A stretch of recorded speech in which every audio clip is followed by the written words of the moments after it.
Howdy, everybody. What's up, everybody? Hopefully, you guys are all doing good. Sorry, I'm a little bit late. Was running a little bit behind, but I'm here now, and I guess that's what's important. So anyway, yeah, listen, I see some of you guys in the chat already. As you guys all filter in, please hit the like button and all that kind of good stuff. One of the fun things about doing like videos like Crappy Mondays or whatever is that it's just kind of fun to talk to Breeze, and there is some cool stuff to talk about, at least anyway, with regards to what's been going on, and the Stadia stuff is stuff that's going to be able to be talked about as well, because I see some of the reviews and stuff coming in, and again, I hate to say that I was right, okay, but hey, I was right. Like, this stuff is so bad. Just seeing a lot of the reviews come in for it, and then you just see kind of how compressed the videos and stuff like that are. It's just really kind of inconceivable to think that this would ever not only replace console gaming, but would also be a viable quote unquote option for gamers in any type of situation. So I know me and Mooch kind of went back and forth on that. So again, always kind of cool to talk about that kind of stuff. As you guys filter in, please hit the like button and share out the stream. I would appreciate it. I love doing Crappy Mondays. I'd love to be able to continue to do these like as much as possible or whatever. So yeah, I just kind of want to point that out or whatever, that I really do appreciate you guys and think the world of you guys. So I do want to jump into this. There's been this patent that came out today showcasing the DualShock 5 controller. The patent actually was filed in Japan by Sony, and we have our first kind of look about it. It looks a lot like the PlayStation 4, but a little bit, I guess, less rounded would be a good kind of way to put it. I think this is like one of the things that's going to make it a little bit more competitive, in my opinion. There's some key difference. It has larger triggers, which I think are going to be very, very important. Different analog sticks, which is going to be different as well. And the removal of the light bar. Finally we get that light bar removed or whatever. I'm glad to see that kind of happened finally. It took Sony long enough to kind of get that out. I never understood the purpose of the light bar outside of, VR or whatever, but it is nice to see that Sony is kind of listening to people's feedback and kind of changing things around. I think that's super smart, and just nice to see them do that. They revised the touchpad, and it's going to apparently feature like a slit in the upper side with the built-in microphone, which will be placed right below the PlayStation button. And I linked this, and in the description you can see it's going to show you like the differences or whatever between the two. So I think this is really good news. I don't think the DualShock 4 was a terrible controller. It had terrible life expectancy with the way the battery was, but still nice to see them actually kind of fix this up and get it working or whatever. They also have adaptive triggers, which will provide refined haptic feedback and allow you to feel differences between various surfaces. I know this is kind of a big deal, but the truth of the matter is the Xbox One was already doing this, and rarely did anybody take advantage of it outside of the first party, like the Forza games and stuff like that. But hey, the few that do take advantage of it, it's a cool thing. Like I said, definitely not anything new, but it is very, very cool. Very little else is really known about it at this particular time. But we do know that it's going to feature the PS5 in particular, improved UI and faster load speeds. So kind of keep that in mind going forward, as we're going to keep seeing lots of new things come out for and leaks and stuff like that. And next year, it did kind of come out, though. I don't know if you guys heard about this, that it looks like we're going to be seeing Sony. This came out from a quote-unquote insider. Whether or not to believe it or not, I don't know. It is somebody who has some significance in actually leaking some things, and he said Sony's going to reveal the actual PS5 and all that kind of stuff at E3. I tend to still think they're going to do something in February and reveal it like they did the PS4, give themselves months of build-up, and then reveal more stuff at that actual E3. So we'll have to see how it goes as well. I'm really looking forward to kind of seeing how that kind of works out. Snake says, I think it was meant for the PlayStation camera, the one they took out right before launch. Yeah, I know. What's up, Ryzen Gamer? Hope you guys are all doing good. As you guys join in, please hit the like button and share it out and stuff like that. What do I think about the haptic feedback on Star Wars? I think it's amazing. I just started Star Wars. What's up? Hold on, who was that? What is up, everybody? Ice Queen Gaming, I appreciate you stopping by. Thank you so much. Please like the video and share it out. Yeah, I think that the haptic feedback is really cool, and I like the way that they were able to kind of do that as well. Do I think Google should have made a console? I stick by that. Nice seeing you too, Hot Man. I stick by the fact that I think that Google probably should have jumped into the fray with a console at first, because I believe even Phil Spencer has mentioned that there's going to be probably multiple more generations. And so with that being said, it would make a lot of sense to have, to have a console, win people's trust, win people's, win people over. Like, even if you look at what Microsoft's done, they've had a few generations to win people over. So the least that people can say, even if you hate Xbox, is that at least Xbox has, some fans and some brand loyalty, because they've actually at various times had some really great games and, good hardware and stuff like that. So they at least have some fans and stuff like that. On the Google Stadia side, I don't really see that, as being a thing, like, who is like, oh man, going to bat for Stadia. Just to me, it doesn't make a lot of sense. But kind of getting back on track with what Sony has to do, they've actually had a lot of stuff that I kind of wanted to touch on in a long format style video, including this weird PS5 update. They actually have a PSP 5G companion console. They kind of leaked. This Dutch news outlet called Let's Go Digital leaked the document that actually has a patent with it, and it shows like a Game Boy style cartridge with a indented space on it, possibly for the label. And it was actually created by a person who's the senior art director for Sony Interactive Entertainment, and he's actually responsible for all PlayStation products. So a lot of people were guessing this was maybe the solid state drive or something, but it turns out it's not really that.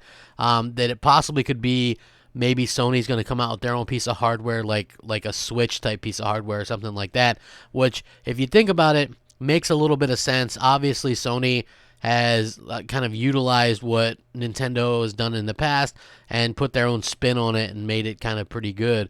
So that's something that we could be seeing as well. Again, I think we are in a day and age where people maybe want to take their gaming on the go with them a little bit, like here and there, but maybe they don't want to buy like a dedicated piece of hardware specifically for that. You know what I mean? I don't know. We'll have to see how it works out. The Vita is a good piece of hardware, but really lacks support, and I feel like that's kind of where Microsoft, or where Sony's kind of fell behind a little bit. It's really tough to support, both a handheld and a console at the same time, especially when you have, I don't know how many studios Sony has. I think like 16 or 17, but most of those are working on, console games and stuff like that. And then you also are supporting VR. So you really needed to kind of figure out a way to do both, like Nintendo has, right? So Nintendo has the Switch, which is a handheld, and it's also a console, but it only uses the one type of game, so you can either take it with you or whatever. And if you get the newer version, it's just a handheld, so you can't do anything else with it. But maybe that's Sony's idea. Maybe these cartridges will let you copy over some games or something. I don't know. But it does sound very intriguing to see that Sony is still going with this. If you think about it, the original PSP was hugely successful. It did something like 75, 80 million units. A lot of people would pirate games for it. It was super easy to do that with, and the Vita wasn't. So obviously that was kind of a big kind of drawback for the Vita being... the Vita just being kind of forgotten about. I don't know how many ended up selling, but clearly wasn't a big success. The 3DS obviously was a big success and continues to actually do pretty well, even as a legacy platform. But again, Nintendo went all in and put out a lot of exclusive content on there. Early on, Sony did with the Vita, but maybe not so much later on. So people have to kind of keep that in mind as well. One Typical says maybe the changes on the controller will encourage Sony to do some multiplayer exclusives. Well, here's the thing. I think that the multiplayer exclusives from Sony are coming. I don't know why people are disliking the video. Holy crap.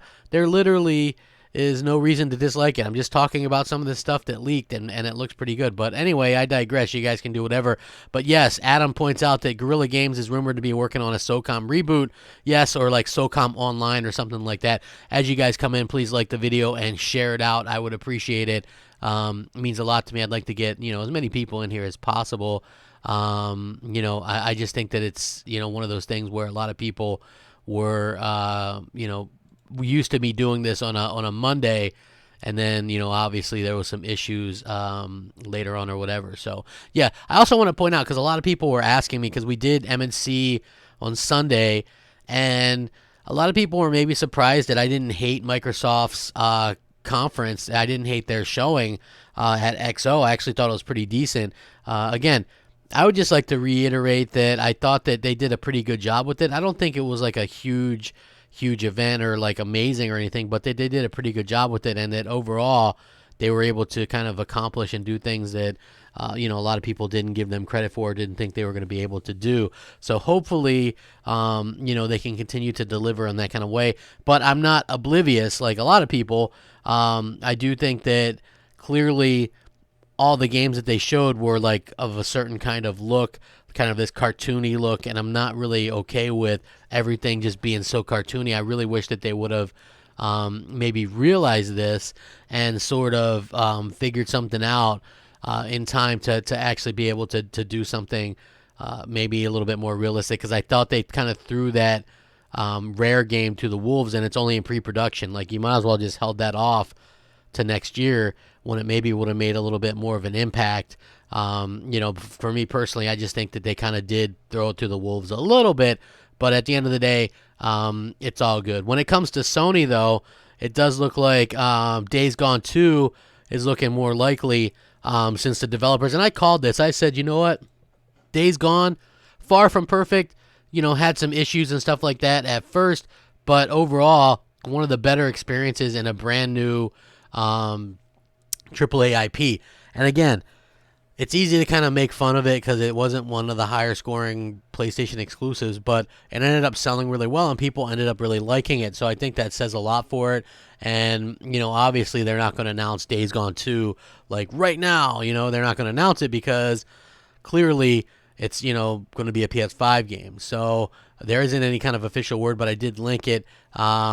Chris Reese, who is a person who actually works with Sony Bend, said that they're getting the recognition for and encouragement for the game, and that a lot of people are excited by what it's going to be offering, and they want to go back to that world and stuff like that, and they want to breathe more life into it. He said, according to Sony Bend director, he said, "Oh yeah, it's certainly a passion of ours, and continuing on with Days Gone is what we've always wanted to do. This is a world we want to keep breathing more life into and explore many, many different avenues. So who knows? We'll see." And according to this, they've already gone This is the funny part, right? This game literally just came out today, or this year, not today. Forget that I said that, but came out this year, and they've already begun pre-production of their next project, which is looking more and more like it's Days Gone on the PS5.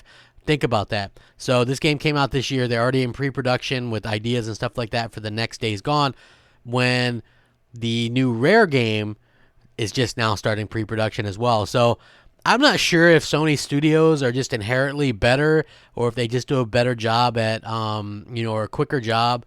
But it just seems like they're much better always in a much better position and a much quicker kind of position. So, I think that the game is fairly good, and I also think that it's interesting that, not only that, I like that Microsoft has studios that are working on multiple things, and I've always said that. I'm like, Microsoft works on multiple projects. I like that their studios are able to do that.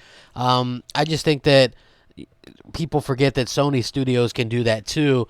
And, again, I'm excited to see what all the hubbub's going to be about next year, right? Where, believe it or not, right, we're in November, and November's almost over, and we're going to be in 2020. Can you believe that? Man, it just seems like yesterday Xbox was, showcasing that terrible Xbox One idea and selling it to us for all that money. And now we see that, hey, Microsoft and Sony are kind of doing their own thing or whatever, and, kind of a different story. But I like it. I like what I'm seeing. I also think that it's a very interesting concept and what we're seeing from these different studios and stuff like that. So hopefully they continue to innovate and stuff like that. I know I'm excited to see what they can do when it comes to, just Microsoft and Sony being able to be something for everybody. And I think that's really, really important as well. Hey, what's up? I see a lot of cool people. Yeah, Stadia sucks. TLR9, he says, Days Gone 2. Yes, I'm looking forward to it as well. He also says the controller looks good. Glad they aren't making a big change. Yeah, I think, it's really, really something that they've done a good job with. Listening to the fan feedback and stuff, I think, is also something that I think is very important going forward. Ice Queen Gaming says, yeah, crap, and this year has gone quick.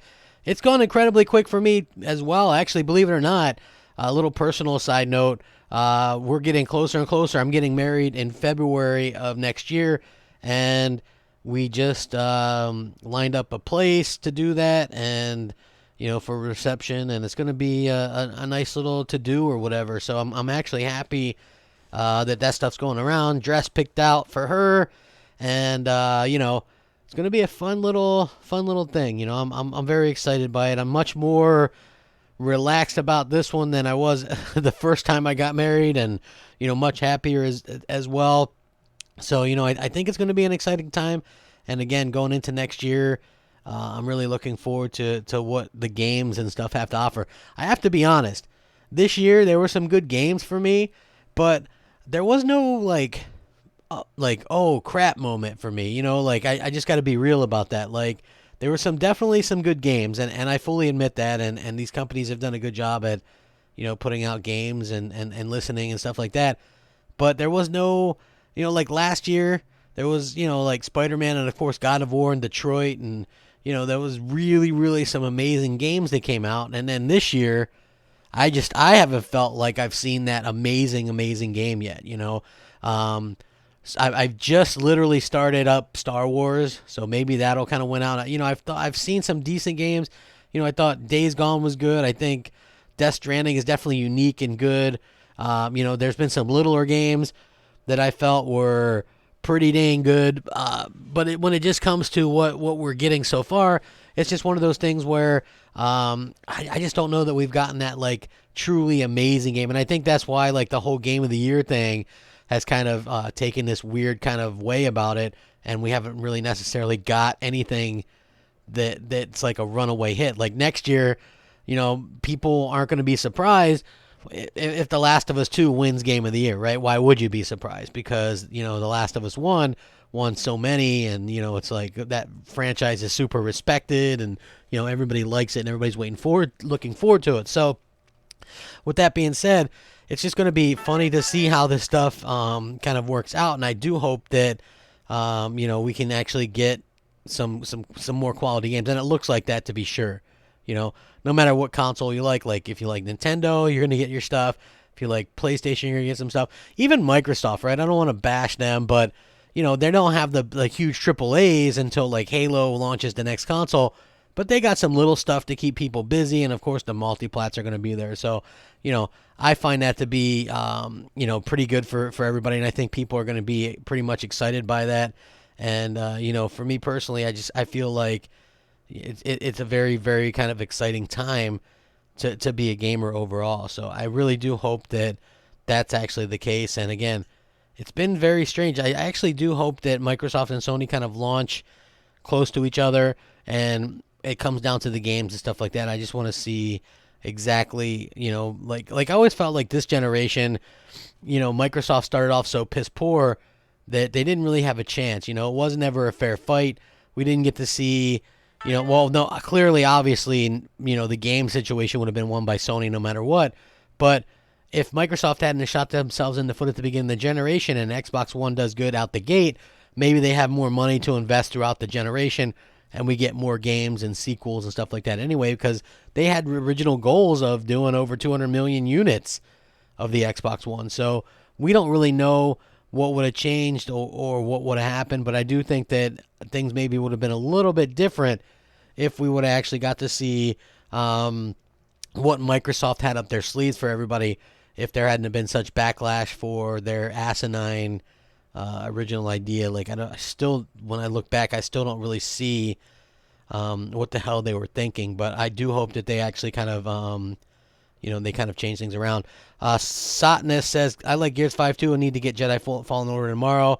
Hot Man says, Death Stranding is a very strange game, but I'll say this, that it looks amazing. It absolutely looks next gen. Seth says it was totally fair and Microsoft just effed it up.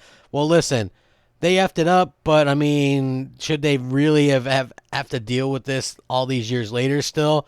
I mean, I don't know. Again, I'm tough on Microsoft. I think I'm pretty tough on Microsoft, but I still don't think that they deserved all the hate that they got for that entire time. So, again, I think that here's the thing. I was well aware because I was on forums and stuff like that for the 360 PS3 time, and the PS3 did get a lot of crap thrown at it, but I don't think the PS3 got the amount of crap thrown at it that the Xbox One for as long. Like, once Sony started getting these exclusives and stuff like that, I felt like they did a really good job of alleviating that hatred by just having great content. Like, people seem to forget that the content is the most important thing.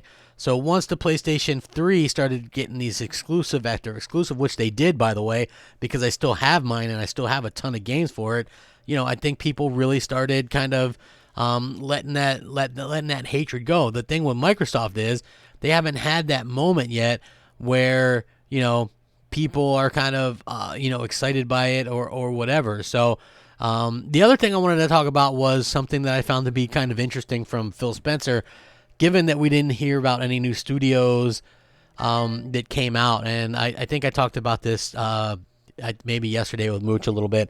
So everybody was maybe thinking there would be a studio announcement or something like that. We didn't really get one, but there was this Eurogamer interview with Phil Spencer, and he mentioned that there's great creators out there, and that as their business continues to grow, they're supportive of what they're trying to build. Microsoft talks about gaming as the key pillar of what they're doing and the key strategy. And so he says they're now looking specifically at like Asian developers, since there's currently none at Xbox Game Studios, which I think is a smart move. Diversify your portfolio a little bit. I think that's what they were trying to do with Scalebound as well. And even though that didn't end up working out extremely well for them, I still feel like it was worth the risk and something that they should have been able to, maybe if that had ended well, could have been a little bit something different for them. So I do feel like it's kind of clear that that whole situation maybe soured them a little bit, but it's nice to see that they aren't totally soured on on different things like that. So again, if they had their own kind of Japanese studio, I think that would be pretty cool. Get some different kind of looks in there, get some different different type of games and stuff like that. I think it's good to have that variety. Like Sony does such a really good variety. They have a Japan studio, they have like UK studios, and obviously US studios and stuff like that. And I think if Microsoft wanted to be a little bit more competitive, they could do something similar, and I think that would be very, very smart as well. Again, you can't really knock Sony because they have been doing this for so long and have been able to really go out there and sort of get people kind of excited about their platform in a way that nobody else has. So I do think that Sony has an advantage. And even though you guys might have noticed, not a flip-flop, but I'm kind of over the bitterness. That's not to say I won't call out Microsoft if they screw up, because like I said, I do believe that their XO was very cartoony, like the games and stuff. But I'm kind of over the tremendous amount of bitterness that I had towards them. Just like, it is what it is. I'm going to move on from that. I'm going to get a PS5 at launch. If Scarlett can offer some great games down the line, I'll pick one of those up too. But, I felt that there's two very different and distinct ways that these companies are going about things that are different from each other, and I'd like to talk about that a little bit as well. As you guys all join in, please hit the like button and share out the video. I would certainly appreciate that as well. It means a lot when you guys stop by and stuff like that on Crappy Mondays. But yeah, so anyway, one of the things that I'm worried a little bit about with it when it comes to Xbox is the fact that Xbox has this idea that they're going to be able to kind of hold off on upgrading, right? So Matt Booty was talking in an interview the other day after XO, and he was mentioning that they're going to support, quote, the family of Xbox consoles. So it looks like those old original Xbox Ones are going to support the same games as the Xbox Scarlett.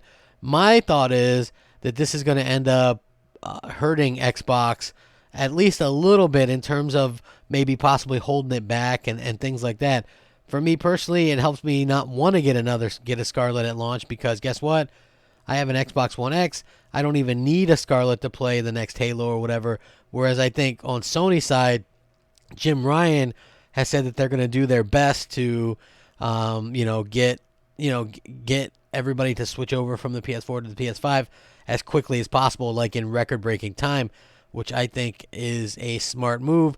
But it ultimately means that you probably will have to have a PS5 to play, most of their games after that first year. So I think that really kind of says a lot about what's going on there and the two different ideas that these companies have. And I think that's smart, because again, you don't have to do exactly everything the same. You already have what's going to be a huge difference between what Microsoft and Sony are going to be doing in terms of like their services and stuff. And what I mean by that is PlayStation Now offering, pretty much some simple things. They don't offer the things day and date. It's like not everything stays in there all the time, like with Xboxes.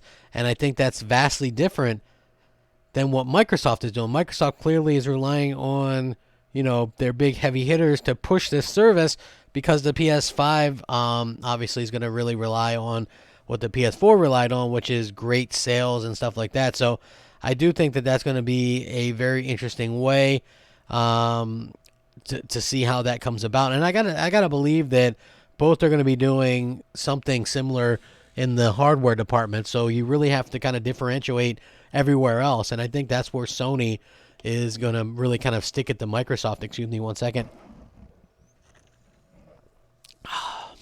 Yeah, I think that's where Sony can really kind of take it to Microsoft, because Microsoft has this whole services idea. And even though Phil Spencer talks a good game a lot of the time, I'm not sure that I really believe anything from him until he actually shows it to us. So hopefully we actually do get that or whatever. Because again, it's like these games that come out, I really think that it's something that a lot of these developers and stuff like that should kind of pay attention to. And I do hope that developers on both sides can take full advantage of what these consoles have to offer. And I don't think if Xbox is allowing, Halo Infinite to be on the launch Xbox One at 1.3 T-flops, that it's going to take full advantage of that.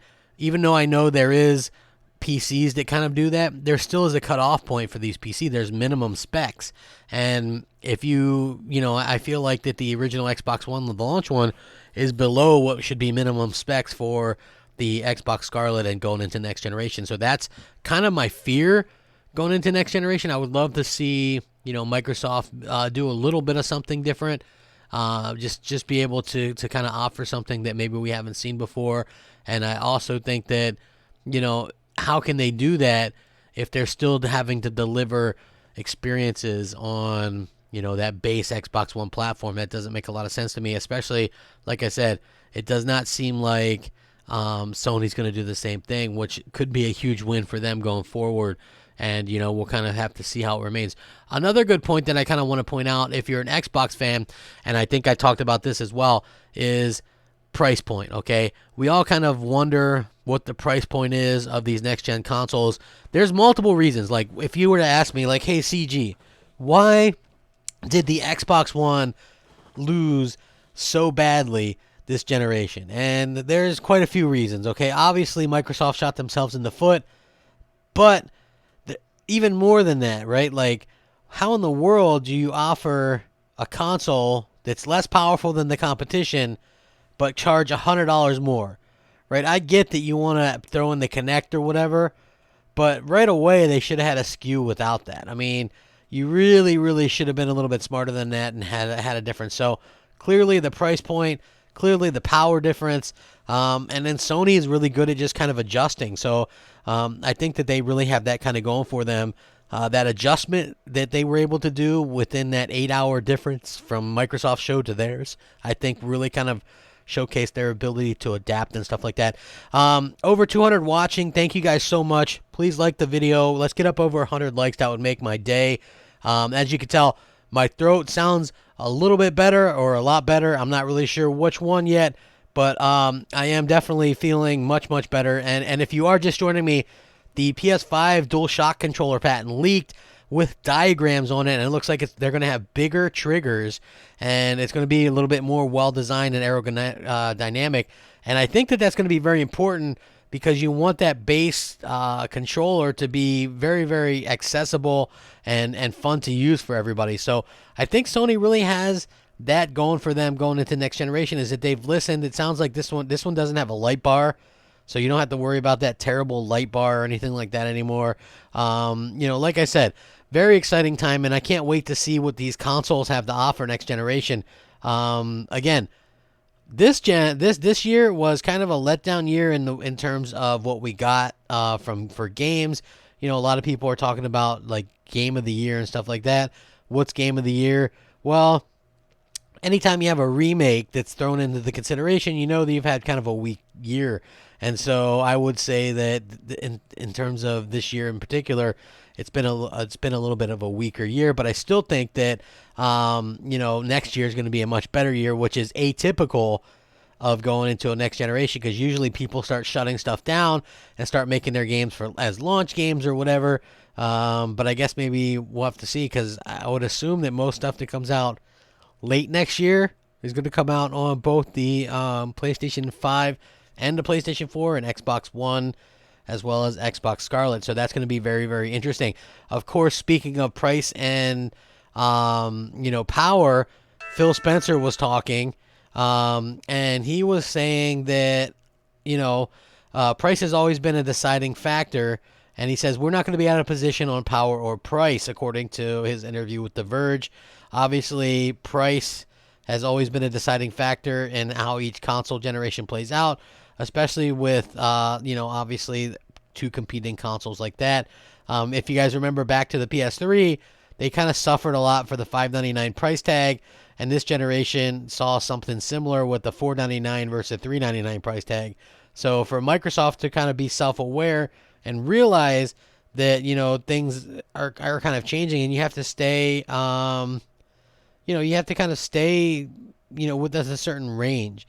Now, the problem that I've always had, and the reason why I really like this interview with Phil Spencer, and follow me here, I'm not on Phil's nuts or anything like that anymore, but what I will say is Phil Spencer clearly has had a problem in the past with getting people excited about his platform, about the actual Xbox itself, right? He wants everybody, these 2-point-something billion gamers, to game wherever they want.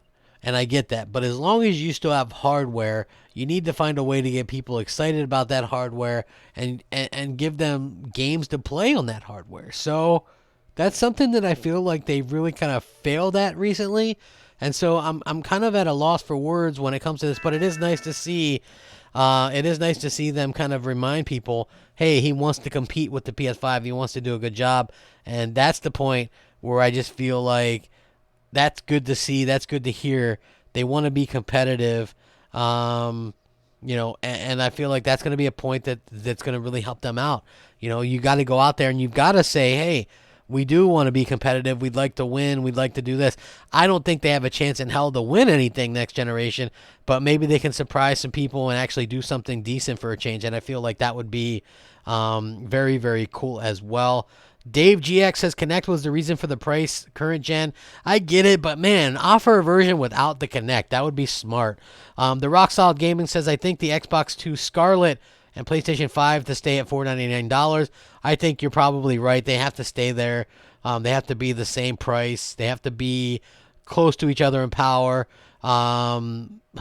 Mad Dog says Game Pass is already on Scarlett. Phil confirmed it. Well, why wouldn't it be? Of course it's going to be on Scarlett.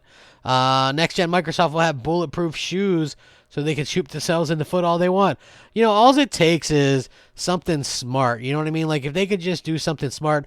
Max Level, what's up? I really do appreciate everybody. Chris Jones says, yeah, crap. Randall Thor was complaining because you said Game Pass hurt the system. Game Pass hurt the system. I'm not sure exactly what you're saying. What my point wasn't that Game Pass hurts Xbox per se, because I think really, because I think really the realistic part about what's going on is Game Pass is a tremendous value, but the problem is I find that it could possibly potentially hurt some of the AAA games. That was my original point. I think that it's a good value and stuff like that. I just think that it could potentially damage the AAA games that you're trying to launch because they don't seem like as big a deal anymore, right? So again, I'll point this out. I know everybody and their mother likes to point out, these streaming services like Disney Plus or Hulu or, Netflix or whatever. But so I'll play with you, okay? Let's compare it to Disney Plus, okay? I like Disney Plus. I like what they're doing there. They have some original content, but do you think they're going to launch Rise of Skywalker, the next Star Wars movie, day and date on Disney Plus as it releases in the movie theater? No. And why won't they do that?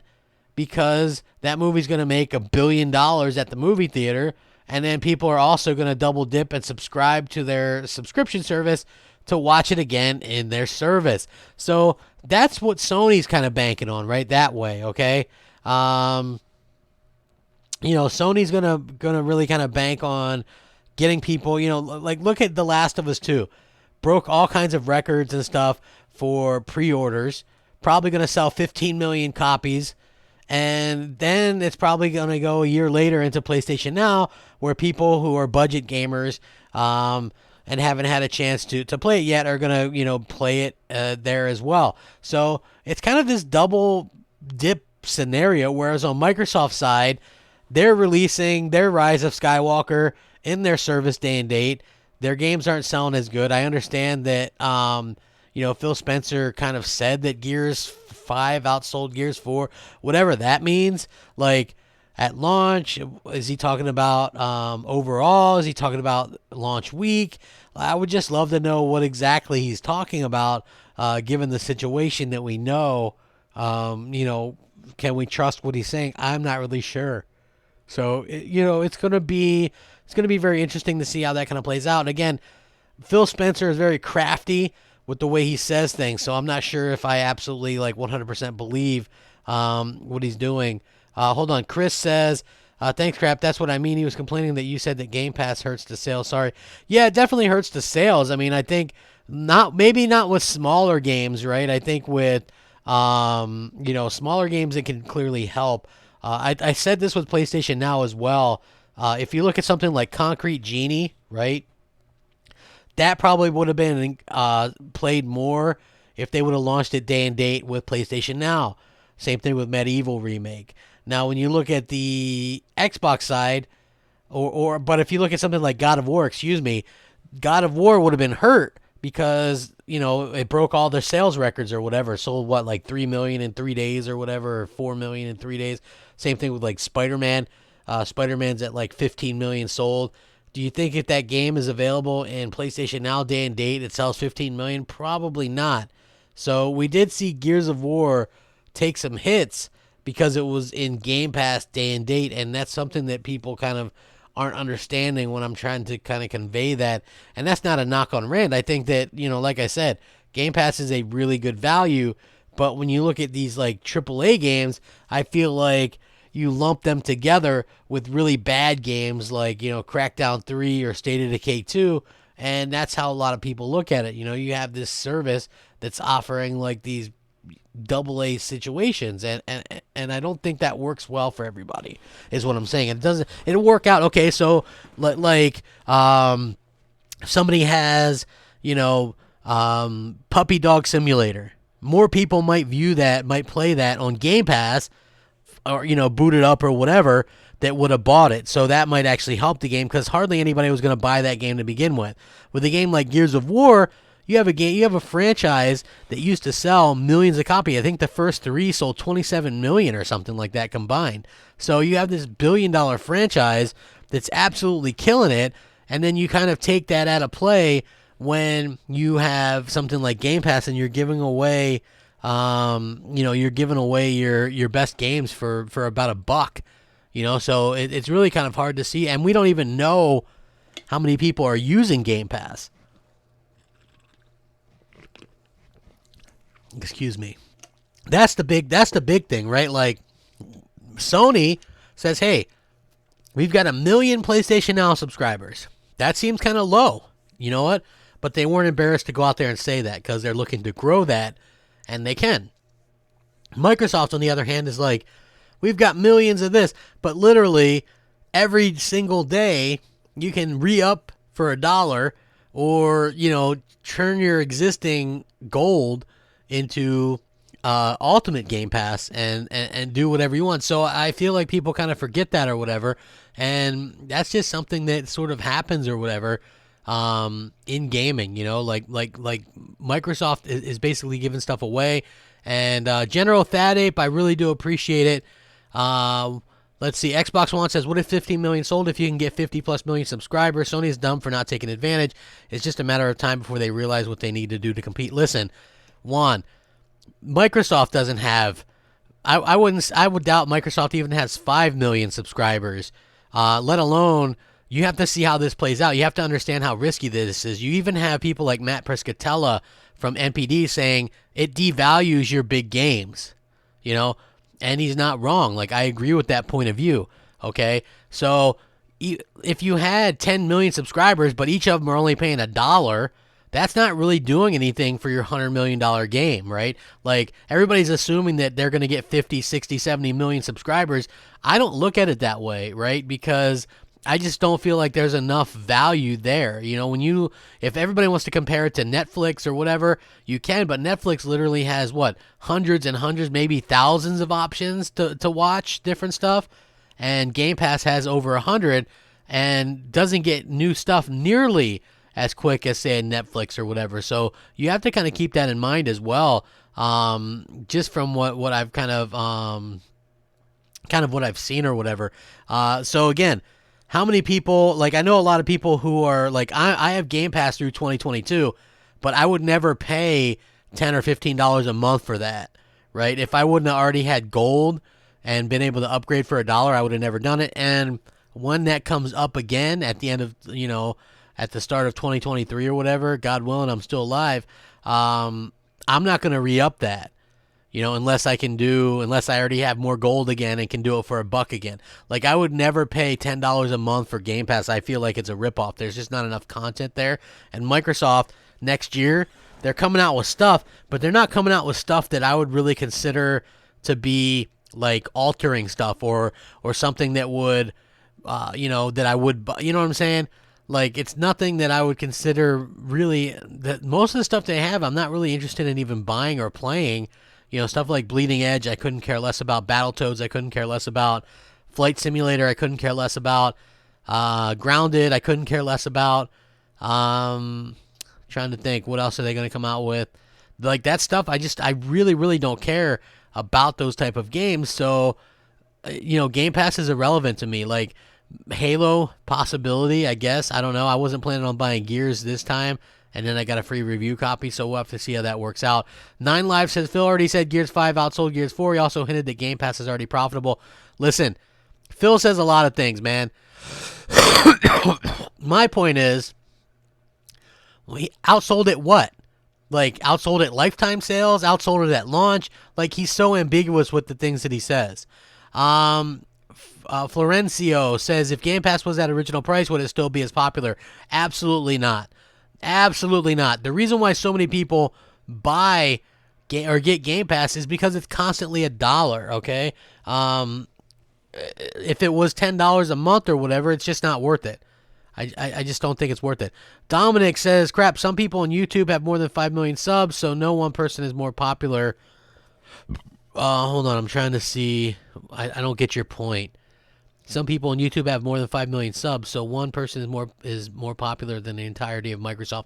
I mean, you could say that. I don't know the number that Microsoft has. Like, how many people tried like for a month or did a month subscription or a 6-month thing or up their live to Ultimate? Like, we don't know. So, yeah, exactly. General Thad Ape says, I did the same as you. Good until the end of 2021. I seriously doubt I'll re-up after that. That's how, you know how many people tell me that? Even people like Mooch. He's like, yeah, I don't really see a need to do that. It's not that Game Pass is bad. It's just that the games don't warrant it right now. It's like, okay, if there's a game that I wanted to try, usually I get it. Yes, I'm going through a little bit of a rougher time right now because of injuries and I haven't been able to work. But, usually I get a game. It's like The Witcher 3. Man, who in their right mind didn't pick up The Witcher 3 for $10 at those sales? They had the complete edition for $10 for years now. Like, that's not a big deal that going to Game Pass, in my opinion, because it already sold 25, 30 million copies, and it's only like $10 for the complete edition, so who cares? Rage 2. I've seen that already for $20. I had it when it came out. Fun game, but definitely not like a Game of the Year contender or anything like that. Devil May Cry, fun game. But again, by the time it came out, that game was already $20, $25. Metro, same situation. That game bombed big time, didn't sell anything. And so, that's kind of basically where we're at right now. These games didn't do nearly as well. So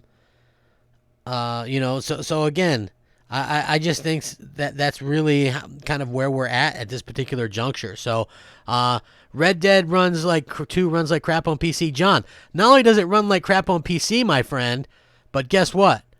It runs like crap on Stadia. Apparently there's some heavy compression, and Stadia's having all kinds of problems running these games and stuff like that. I wish that I was still doing Xbox Nation because I'd have a good time with Mooch and J-Dubs kind of poking fun at how bad Stadia is doing right now.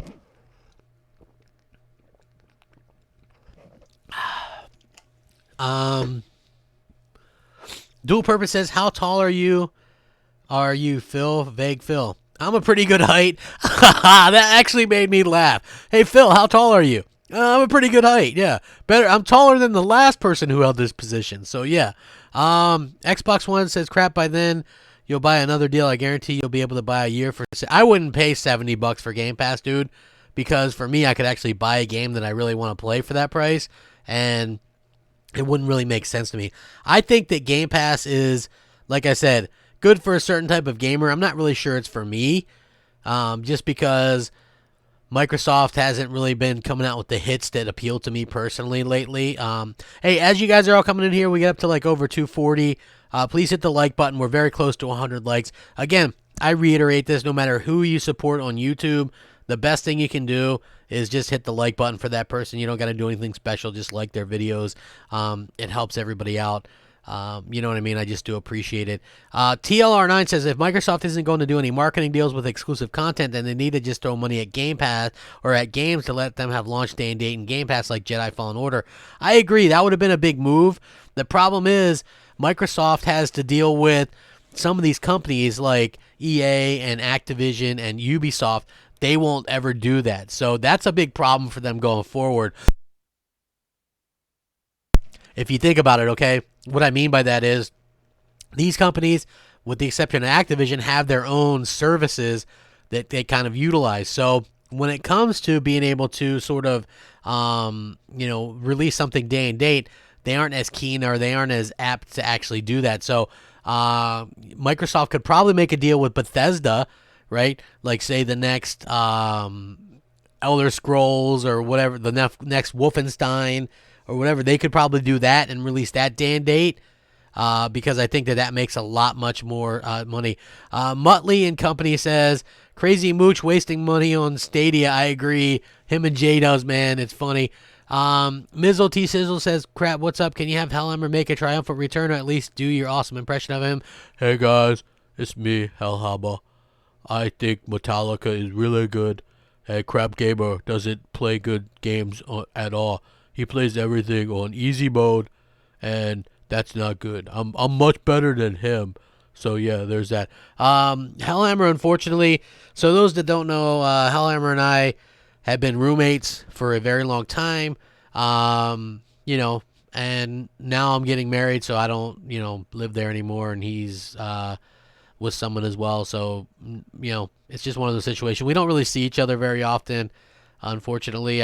One of the things that I've noticed, and this is not like a knock or anything like that, because I feel like I think this is just something that happens. But when you're real close with like your brothers or something like that, anytime you guys move on or you guys get in relationships or go off and get married, I think one of the things that kind of does suck is the fact that you aren't really around each other as much anymore. You know what I mean? Like, I miss that a lot. Me and Hellhammer used to, like, before he would go to work, because we work kind of different hours. Like, I tend to work early mornings, and then I'm home in the early afternoons, and he would work in the evenings. So in between that time, when I get home, me and him would always like boot up Call of Duty or Gears of War or something and just play and have some fun. And now it's like I can't remember the last time I gamed with him, and that does kind of suck to kind of see that happen. It's not that me and him couldn't game; it's just that just lives in different kind of directions right now. Hopefully, one day we could get back to kind of gaming or whatever. We game share though, so that's always cool because he's always like, "Oh, you got this game or that game or whatever." You know what I mean? And I'm like, "Yeah." So I think that's cool as well. He was really enjoying Call of Duty Modern Warfare. He was telling me the other day, so that's pretty cool. As you get in here, we're close to 100 likes. Please hit the like button. Florenzo says, how much did Microsoft invest in the initiative? If their game is released day and date on Game Pass, how would they make back their money? I think the thinking is, and 9Live says, Game Pass is over 10 million subs. There is no way in hell Game Pass is over 10 million subs. If Game Pass is over 10 million subs, then why was only 3 million people playing Gears of War? Okay, like that's a huge franchise. There is no way that there's over 10 million active subs on Game Pass. It's just not happening. That was like this one site that said there was 9.5 million. They had no actual they had no information on how they got that number. So that's something that you have to keep in mind when it comes to this kind of stuff, is like a lot of these people, these sites and stuff like that, it's just kind of a bit of a bummer, like how they get these numbers and stuff. I don't know, but that number is completely fake and not legit. And so yeah, I would say they have somewhere between 3 and 5 million, and most of those might be just like people like me who up for $1 or paid $1 for a few months or whatever. I don't really see people paying $15 a month for this, so that's just how I feel. Dual Purpose says those companies have no incentive. Modern Warfare 19 made Activision alone $600 million in 3 days or its first week.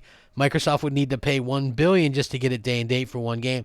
Yeah, like Microsoft is probably better off if they can't get stuff day and date, just to get newer games when they could from the third-party stuff, the Capcoms, the Squares, because I think Game Pass is good for something, but I think it might be best at like getting the Kingdom Hearts games that are going to go in there day and date, or getting, or getting something like, those Final Fantasy games or the Yakuza games, stuff that haven't really been on Xbox before. I think that's really where kind of the smart, intelligent play comes in.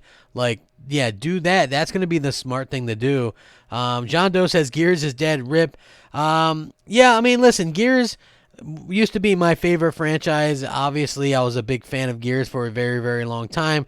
And the fact of the matter is, they kind of killed off it and the hype and stuff like that.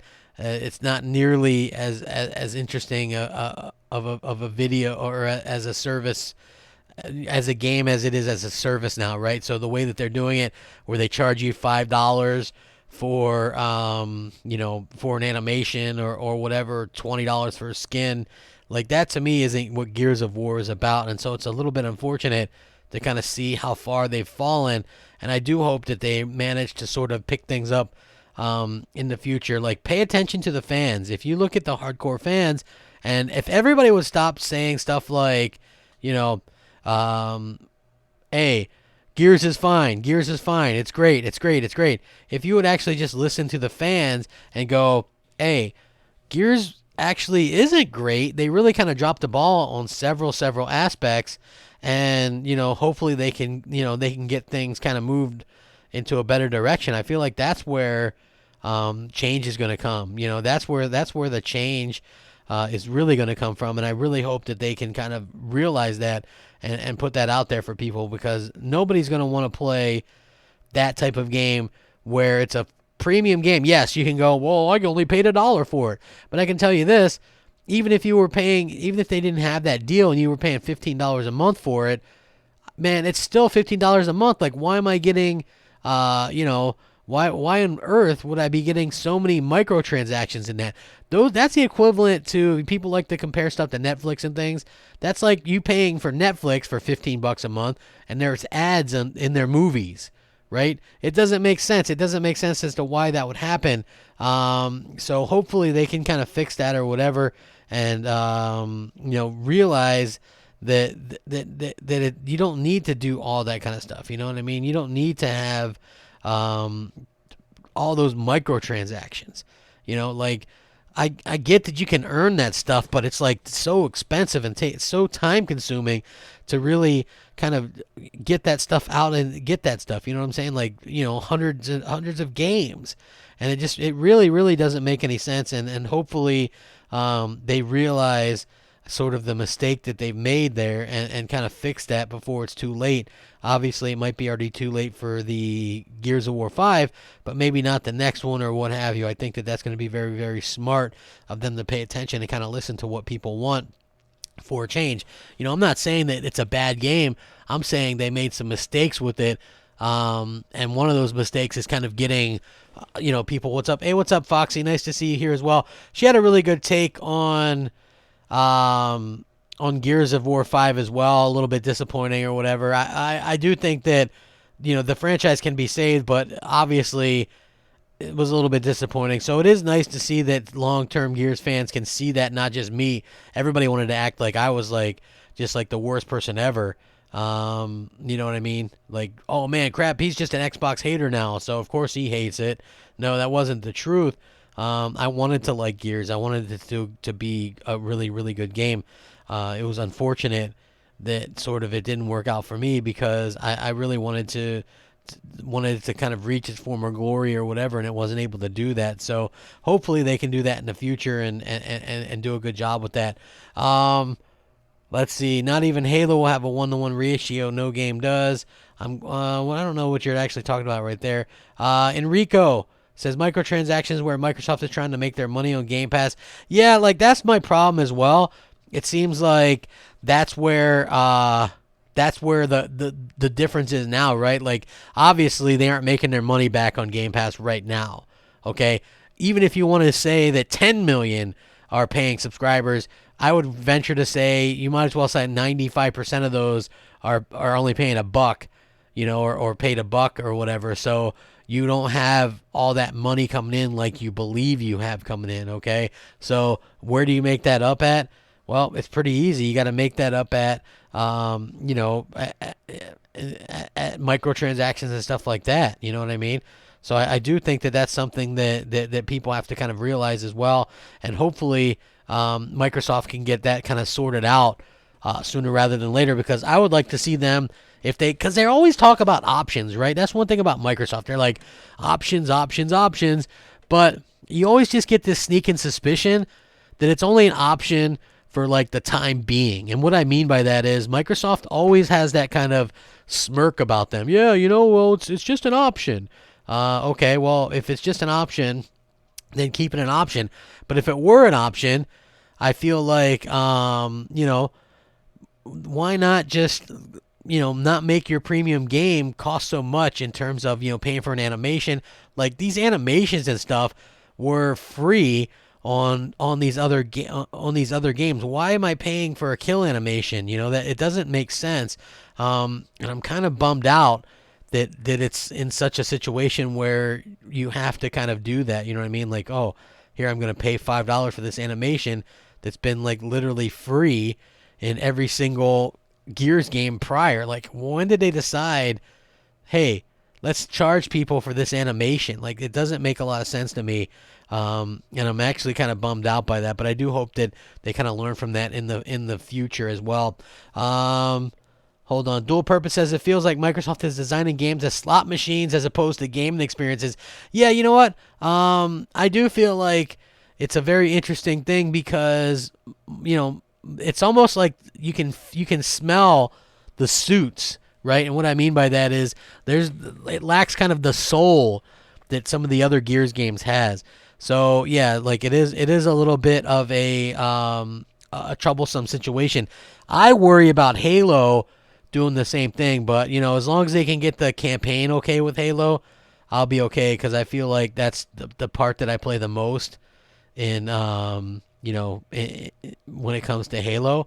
So hopefully they kind of fix that up or whatever, and it's a really great campaign, and you know, people play it and you know, have a good time with it. That's the hope anyway. You know, will it be a great game? I don't really know. How will the multiplayer be? I don't know. Hopefully not filled of microtransactions and all that kind of stuff, because I tell you what, microtransactions really kind of can kill games fast. Actually, less people are spending money on microtransactions now than they have in years. So I'm really, really happy that that's the case. You know, let's keep these games premium and not freemium. Like, I don't understand why every game has to have these. Like, and you're Microsoft, right? You are Microsoft. You're $1 trillion company. Why, oh why would you have to do any of this stuff? You know what I mean? Why would you have to do these? Like, I don't get it. You know, it realistically just does not make any sense to me. And I hope Microsoft kind of sees that and fixes it up before it gets too late, because you almost ruin your franchise. And you almost wonder, is this something that's going to be that's an issue with Microsoft in the future with like Halo? Are they going to ruin Halo? Is this a problem why people were leaving 343? Is it not? Like, this is the thing that I would think that people would really, really want to know. You know, hopefully they don't ruin their other games like this. I know people get on me when I mention Forza Motorsport, you know, 7 or whatever. I thought Forza Motorsport 7 was a good game, but I also felt like it wasn't up to its potential, just for the simple fact of, you know, of what happened to it and what the game offered. You know what I mean? Like those boxes and stuff like that. I thought it really took away from what, you know, the developers were trying to do. So hopefully they can fix that up in the future and get something better out of that. You know, I would love to see them really just kind of offer something that's truly amazing for a change, and not have like all those type of you know, microtransactions and stuff kind of ruin it. And hopefully they can do that in the future. You know, I'm not pissed off anymore at Microsoft. I think they're you know, they obviously have a direction on what they want to go. It really just comes down to their own execution of this stuff, and hopefully they can do that, and that's what I want to see them do. So hopefully you guys all know what I'm talking about. Let's see. Foxy says, no, Crappy, they need to fix Gears and Halo. Better to be great or higher from the start. Both campaign and multiplayer should be good, not one better than the other. I would like to see them both. Listen, I couldn't even finish the Gears 5 campaign, Foxy. The game was broken for me, right? Like, I couldn't like keep going on. That was the problem, right? Like, I know a lot of people are like, oh, well, what was the main problem you had for Gears, et cetera, et cetera? Well, the main problem that I had was I couldn't get the game to progress. So that was a huge problem for me. You know, obviously that's something that, you know, not everybody would have the same problem as me, but that was just a big problem on my end. And I wanted to see them kind of fix that and go about it in a good way. And they haven't really been able to do that, you know, like some of the stuff, the problems and stuff that they had, they'd patched, but it was like too little too late. I really felt like that game should have been something, you know, should have been something that they launched that will work right away.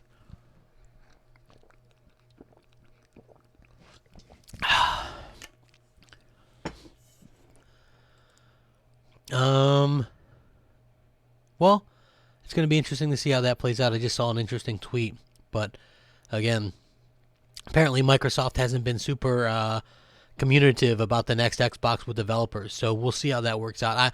Listen, I don't really know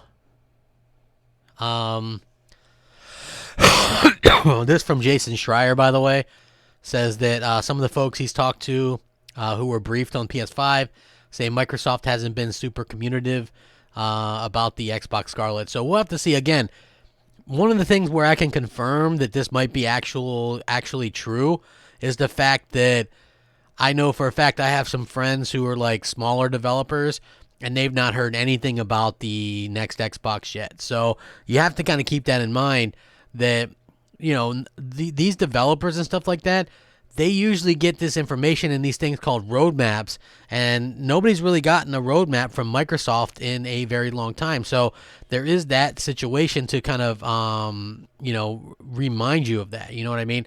If you don't have a roadmap, you don't know what's going on.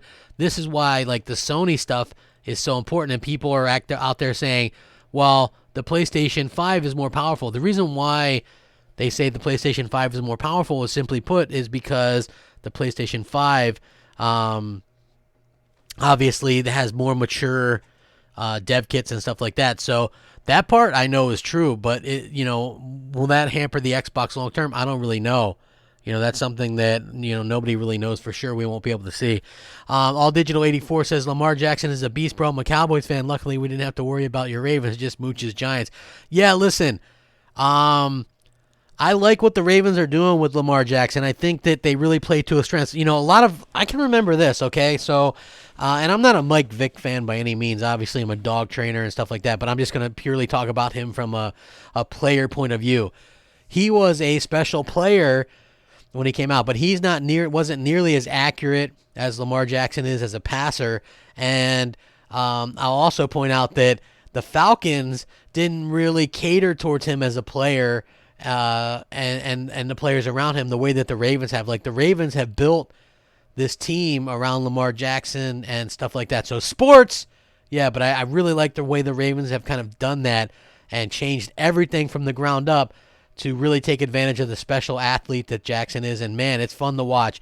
Look, I'm from Baltimore, so I've been a Ravens fan since day one, and it's great to see that the team actually has a offense for a change. Usually, as a Ravens fan, every year you couldn't wait for the defense to take the field, because that was probably your best way they were going to score, right?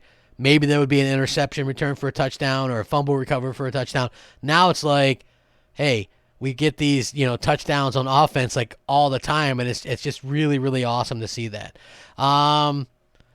I saw something really. Now True says, not only does Xbox controller feel better than DualShock 4, it looks better, and I don't own an Xbox. I use it on PC. Well, yeah, listen, they have a really good. Xbox has really good controllers. You know what I mean?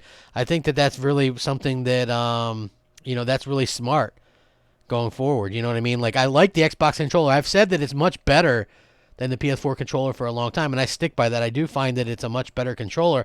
I just think that, for the most part, Sony's isn't terrible. It's not nearly as terrible as I originally thought it was, just because it dies fast or whatever. Sergio Lopez says the current status of Xbox UI being laggy as crap just shows how Microsoft never finishes what they promise.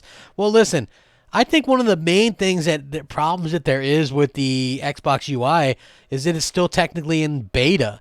Like, who would have expected that to be in beta at this particular point?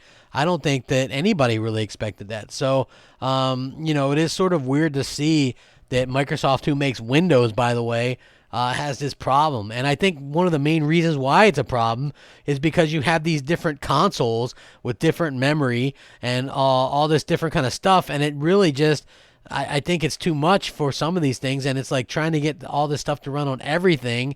And it really just kind of hampers what's going on. So, yeah, like I think it's a big problem. Logan says, well, a dev kit is going to be stronger than the release console. The game developers want to see where games are best on their console. Saying a PS5 dev kit has been leaked to a stronger doesn't count. Well, again, we'd have to wait and see. So we know that the PS5 dev kit, that V1, is 100% accurate. So where do we go from there? We don't know. But they're not going to, developers that are making their games for next gen already aren't going to wait around for Microsoft to start opening up. They're going to go out there and start making their games, and the PS5 will just be the lead platform. And that's not going to be going on Xbox if Xbox has more power.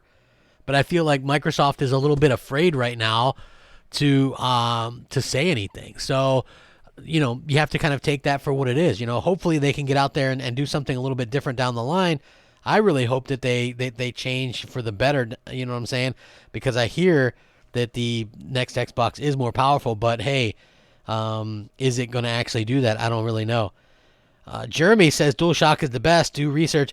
I like the asymmetrical sticks on the Xbox controllers. I don't like them so close together like on the PlayStation controller.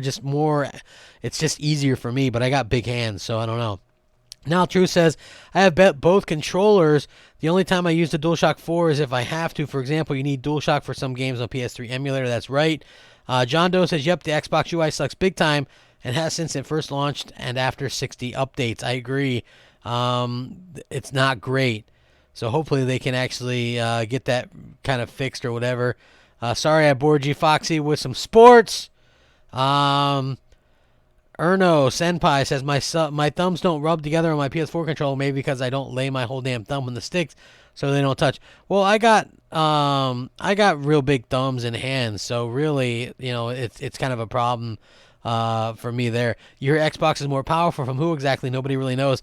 Well, supposedly, I mean, there are some people that are out there saying this, and also just by going by the hardware ray tracing and stuff like that, the level that Microsoft has gone about, Phil Spencer's comments about being not being more expensive and being as powerful or more powerful, I think they don't want to lose that power crown, and I think that's important for them because Microsoft has really kind of come a long way. You can't have like Sony can get away with having a slightly less powerful machine, and people going, oh, well, there's slightly less shadows here or there or whatever. Like, nobody's going to care because that's Sony. And I hate to say that, but that's just the truth. Like, Sony has so much more love from, people in general. And they're forgiven a lot more for stuff. And that's not biased, I don't think. I just think that they've been around longer and they've kind of earned that respect from gamers. Whereas Microsoft is kind of looked at as like an outsider. And it's unfortunate, but just what hampered them this generation could hamper them again if they had the worst versions. Like, you don't want to see how big of a deal it is right now when they have the worst version of a game still because they have the X. Like, can you imagine if they had a less powerful console and we're getting consistently the worst version? So I think that from all that we've heard, Microsoft does have the more powerful console, but is it going to help them long term? I think that's something that a lot of people kind of have to take in mind going forward. Everybody hit the like button if you would. Please do so. TLR9 says Sony delivers AAA bangers. That's why. I agree. That's exactly why. Dave GX says, I wish they'd bring back hardwired controllers. Not me. Xbox One controller doesn't support 6-axis. Somebody had to use a DualShock 4 to play No More Heroes on an emulator. Dual Purpose says, wait, how is it more powerful if you say no one has a mature Xbox dev kit? And why does this industry insider say the PS5 is significantly more powerful? I don't know, right? I'm not saying nobody has a Xbox Scarlett dev kit. I just don't think some of the smaller devs have them, right? And those happen to be the friends that I have. I'm not friends with the big AAA developers. I'm friends with some of the smaller, average kind of AA developers and stuff like that. And I've been able to, that's how I was able to get like the roadmap to the Xbox One X and the PlayStation Neo and got a lot of information and stuff like that in the past. So that's how I kind of learned about this stuff. I'm not saying that I know for a fact that, I'm not saying for a fact that, that it's that way or one way or the other. I think we'll have to wait and see. I do think that in my heart of hearts, I do think that Xbox will have slightly more power, but I honestly don't think it'll matter since it does seem like developers are betting more on Sony kind of as we go along, and I think that Sony's going to have like the better game. Sony's not going to be in any danger of losing anything, you guys, just so you know this. Sony's always going to have sort of an edge over Microsoft just because of who they are, and they're much more respected and well known for what they're going to be doing. Let's see. John Doe says, crap trolls the comments on sock accounts. I don't have any sock accounts, man. I wish. Corey Lamar says that's Microsoft's fault. They ruined their goodwill with consumers. It's sad they hang their hat on power and quantity over quality. They still haven't learned, and what Phil said doesn't confirm crap. Well, I tend to agree with you. The stuff that they've done is a lot their own fault. Again, nothing that can't be fixed or nothing that can't be eventually kind of looked at and kind of fixed much better down the line. I do think that they've done some things and they've made some big strides, but realistically, it's going to take a little bit more than that. I think they've really got to kind of get things together and showcase that they've changed and that they have some great games in the hopper, and they need something realistic. I'll say that 100%. They need something realistic. They need games that are going to really go out there and do something that we have never seen before. So hopefully we can do that. John Doe says Sony always wins with exclusives, in my opinion. I agree 100%.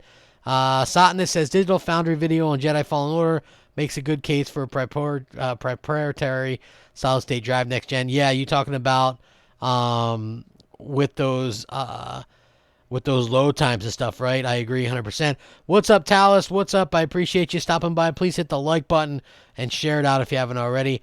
The Lost Legacy says I have questions. So the PS5 will be 1 terabyte.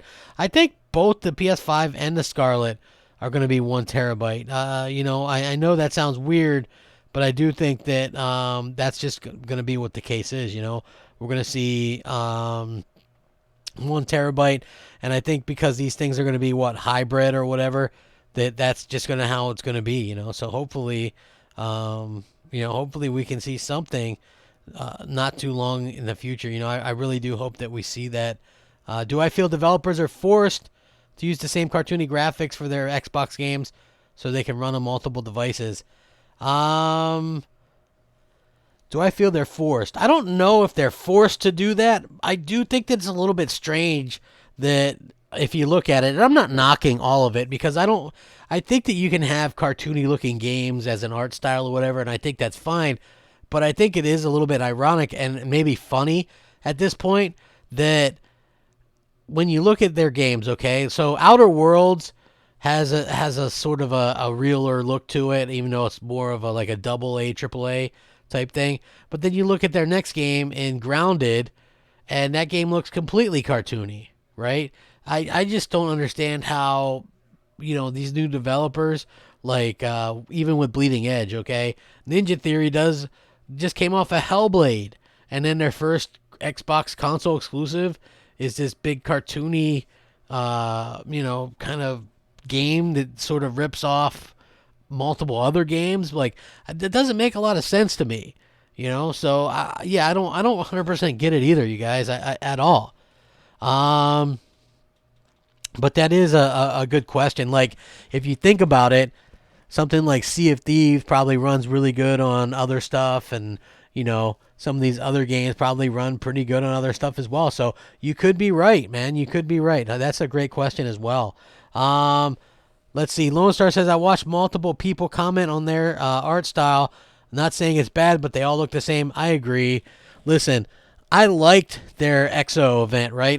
I've been very honest about that. I actually liked their EXO event. The thing that really kind of bugged me was the fact that these games all look very much alike, all kind of similar, cartoony kind of way or whatever. So yeah, I would say that is a problem kind of going forward or whatever, but I do think that, it's something that they can work out in the future, and hopefully they can, I really do hope that that's something that they can, get people to kind of fix or something along those lines. I hope that they can do that. I would love to see them actually be able to listen and get people to kind of pay attention to what they're doing, because I just feel like it's going to hurt them in the long run to kind of have the same type of graphics just over and over and over again. And again, I pointed this out on Twitter this morning. I said, you know what? It's kind of weird to me because I don't mind the style of graphics as a game, right? I don't. I'm 100% honest about that. I do not mind that, games have cartoony graphics. I liked Concrete Genie. I liked Medieval 2. Now, the point that I would sort of make is, even with those games like Medieval 2 and Concrete Genie, you sandwich those between other games that had more realistic graphics like Judgment, like Days Gone, like Death Stranding, like Shenmue 3. Like, you have these other types of games that are kind of really showcasing and doing a much better job at this kind of stuff, right? So I do feel like that's something that people have to keep in mind as well, just going forward. And hopefully that is something that they can do. Like, I really do hope that that's something that they can change and kind of take advantage of, because, at the end of the day, people really want something. They want diversity. They want games that look great, but they also want games that, take advantage of it. This was always my point.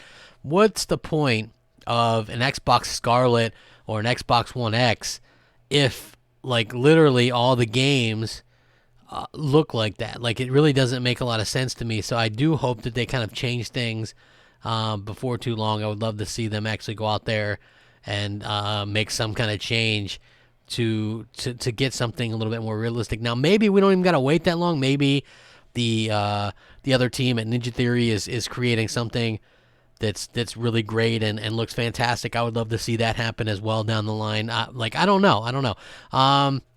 Let's see. Shellgun Blades says, but aren't you tired of these PlayStation games with their gruesome realism, third person with view mocap? It's wearing me down. No, I haven't beaten Death Stranding yet either. No, I'm not, because they mix it up so much. Like I said, you started off with a pretty good new AAA with Days Gone. In between there, you had stuff like Judgment, Concrete Genie, Medieval 2. So you have a great mix of games. Death Stranding, some really good VR stuff in between there. So like I said, there has been a really, really good mix. You got to have that mix, where Microsoft hasn't had that mix, right? It's like Halo, Gears, Forza, and then everything else is cartoony or, unrealistic or AA or something along those lines. So I think that's definitely a bit of a problem. Lost Legacy says, do I expect Uncharted 5 on PlayStation 5? I do. I just don't think it's going to be, it's not going to be Uncharted by Naughty Dog. I think their new studio is going to do it. Florencio says, if Sony announced Naughty Dog had a small team making a small game, would that have been a problem? I don't think so, because what happens is small teams work on small games all the time. Right? Or bigger teams will have 10 or 20 people break off and start something else. I think that's something that happens quite a bit. So yeah, I don't think that'd be a problem at all. You go out there, you start making something. Impatient Fire says Stadia is a joke, like I thought it would be. Listen, I agree 100%. I've been saying for a long time that Stadia doesn't make a lot of sense for most people. I know Mooch will be like, but it's gaming on the go. And, he's kind of clear on that. He's kind of right on that. It can be gaming on the go, but where are you going? Where you got to constantly need that. And I think Stadia can't survive on, people just going, well, I'm going to take it with me when I go out of town once every 3 months. Right? They're counting on it replacing people's consoles and PCs. And I just don't think that's very smart. Who in their right mind with, let's say you've had a PC for years and years, and you take pride in your rig, and you take pride in building a great PC, and you've got a ton of Steam games, and you buy Steam games every year, and you're in the Steam summer sales or winter sales or whatever, and then you're going to give all that up for Stadia with its 22 games. That never made much sense to me. And these games aren't even, we don't even know the price of these games. Mind you, this thing is launching tomorrow, and we don't even know the prices of the games that it's offering yet. Are these Assassin's Creed and Tomb Raider games, are these full $60 titles still? Nobody knows yet. That's the biggest problem that I've been able to kind of point out with this whole Stadia type situation. So hopefully it's stuff that can kind of get rectified in the future or whatever,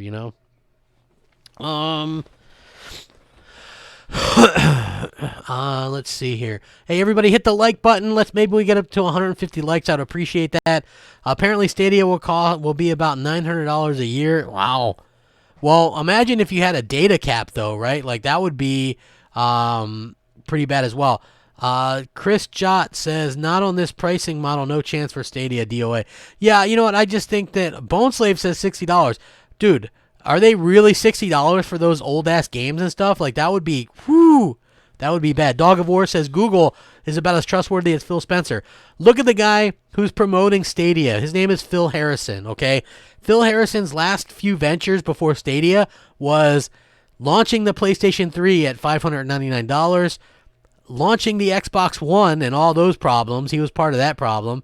Then he got put over as the head of their UK studios, right as Lionhead Studios got shut down and Fable Legends got canceled and Press Play got shut down, and then he left there, and now he's at Stadia. So think about that guy's track record, and you want that guy running Stadia. Vitaly 1987, what's up? I appreciate it.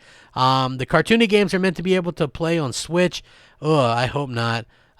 Do I believe a rumor of a handheld companion for PS5? I think that anything's possible when it comes to Sony. I mean, after all, Sony made fun of the Nintendo Wii and motion controls and then decided to come out with their own version of it, a few years later. So it would not surprise me one bit if they actually went out there and said, hey, we've got this or that or the other thing. I honestly think that it would be kind of smart on their part to to be able to do that. You know what I mean? I really just hope that's the case. What's going on? It's Xbot 448. Appreciate you stopping by, Xbot. We're making fun of Stadia a little bit, Xbot. You might want to jump in with that while you can. I know Mooch not going to be happy. Again, I thought Stadia was kind of I thought Stadia was kind of funny, you know what I mean, that whole thing. Listen, and I like J-Dubs and Mooch, right? They're both good guys, but I always just thought it was kind of funny to see how that kind of worked out. Yeah, that's a horrible track record. Again, Phil Harrison, he's the guy that was like, yeah, PlayStation 3, $599. Well, I mean, he wasn't the one that said $599 US, but he was one of the ones that was like kind of putting his foot in his mouth. And if you look up this video, How to Kill Your Brand, there's this song about the PS3, and it's kind of a parody song making fun of it. And Phil Harrison is the guy talking about like the games and the lack of games and stuff like that. So it is kind of funny or whatever. Yeah, next gen is all about the content stuff. Again, I've always really felt like the content is what's most important. Again, I bought an Xbox One this generation based on their content. So I know for a fact how important the content is and stuff like that. So we really have to kind of keep that in mind going forward, is that most people buy these things based on the type of content that they have. And again, I just feel like it's very smart for what Microsoft is doing and what Sony are doing to invest in new studios and stuff like that. So hopefully they can continue to invest and just do the best that they can. Like that's the most important part, is you've got to show that you're trying.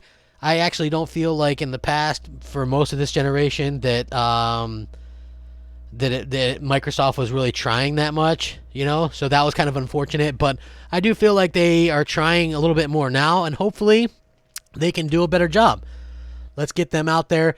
Let's get them showcasing some games. The fact that they're showing a new Rare game that is in only pre-production shows a lot, tells a lot, and hopefully that's something that means that they'll next year showcase some games that maybe we didn't expect because they were too far away. So I do hope that that's something that we get.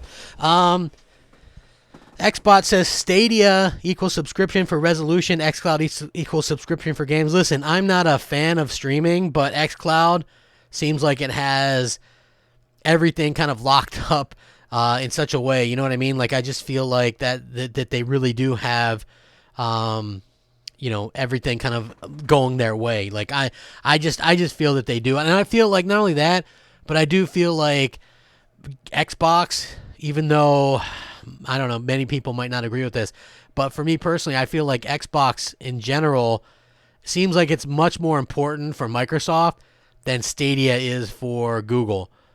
Right? Like, I feel like Google just doesn't really care much about Stadia, and I feel like if developers are already saying they're scared that Stadia is just going to turn off one day, then I just don't see how it's going to be a success. I don't see how that's going to work out for them at all. I just think that it's not probably going to end up ending well for them, and it might end up just one day just kind of shutting down or whatever. So I do think that, you know, that they could have done themselves a favor by, you know, sort of kind of just being able to have a console out there, right? When they announced Stadia, they were so against console. They're basically like, oh no, this is blah blah blah, this is how it's going to be. And then they're like, we're going to have predictive movement, so it's going to be able to move for you and know what you're going to do. And that just does not sound like a good time to me at all. So I really do hope that we get sort of these changes along the way. Like, I don't know who it's really for. I know a lot of people are like, well, Stadia is this or Stadia is that, but I honestly do not know who it's for, right? I know there's a certain type of person who's like, yeah, you know, I want to get Stadia because it's this or that, but you know, realistically, I just don't know. I just don't know who it's for. Honestly, I wish I knew. You know, I don't get it. For me personally, anyway, I don't understand it at all.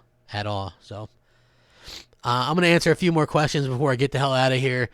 What do you guys got? What do you got for me? Let's see. Hot Take is talking about Stadia's bad launch. Is it I mean, is it even a launch? I bring it up that it's a launch, and Mooch will tell me it's not even really a launch. You know what I mean? He's like, it's not even a launch. It's you know, I'm like, it's damn right it's not a launch. It's got 22 games. It's the worst launch I've ever seen. Mooch said it was for people without high-end PCs. Here's the thing. Without high-end, the games don't look great as it is, right? And you can, like, PCs have games, like, you can literally, like, go back in the past, you know, play Genesis games or what have you. Like, that's what PC is. Like, it has, like, every generation of games. Stadia has 22 freaking games. 22. And they're never going to have, they might never have stuff like Call of Duty or Madden. You know? Like, I don't know anybody that would, you know, that would want a game like that. It's really, really a problem. Mizzle says, hey, crap, have you ever considered selling pull string doll of yourself? They could say phrases such as rack 'em up and pony leg breaker extraordinaire. No. That's really more of a Microsoft thing. I wonder if the DualShock 5 will really have a touch screen instead of just a touchpad. That might make the game the console more expensive. So I don't really know. Antonio Alicia says Stadia Mortal Kombat game is choppy as F. So yeah. Dog of War says Mooch is dedicated to defending Stadia. Mooch spent $150 or whatever it is for the Founders Edition. Of course he's going to defend it. Enrico says Stadia is for gamers in 2030. Gamers maybe. Well, listen. Here's the thing that I always point out, okay? And this is really, really the facts as far as I'm concerned. Game streaming is not new. So, you know, it hasn't really worked out. You know, like, I get that some people want to do it on their phone or whatever. They claim they want to do it with the Xbox stuff because, and you know what, I get it. xCloud is good. Like, if you have games and you already own them, you can take them with you. That's a better prospect to me than Stadia is buying them all over again for $60 a piece. You know, like, that's a much, like, to me anyway. But again, I don't really care either way. Impatient Fire says Red Dead Redemption 2 looks and runs worse on Stadia than it does on the X. Well, it's 4K on the X. It's really a great looking game on the X. Xbot says, hey, crap, Need for Speed Heat Racing Game of the Year. What do you think? I haven't played it, so I don't know, but I hear good things about it. And again, there's no Forza this year, so what else is there aside from that as a racing game? Like, I don't really know. So yeah, like, I maybe will agree with you on that. So it's gonna be, you know, it's gonna be interesting to see, you know, exactly how well it does or whatever. Hey, as you guys are in here, please hit the like button, share it out.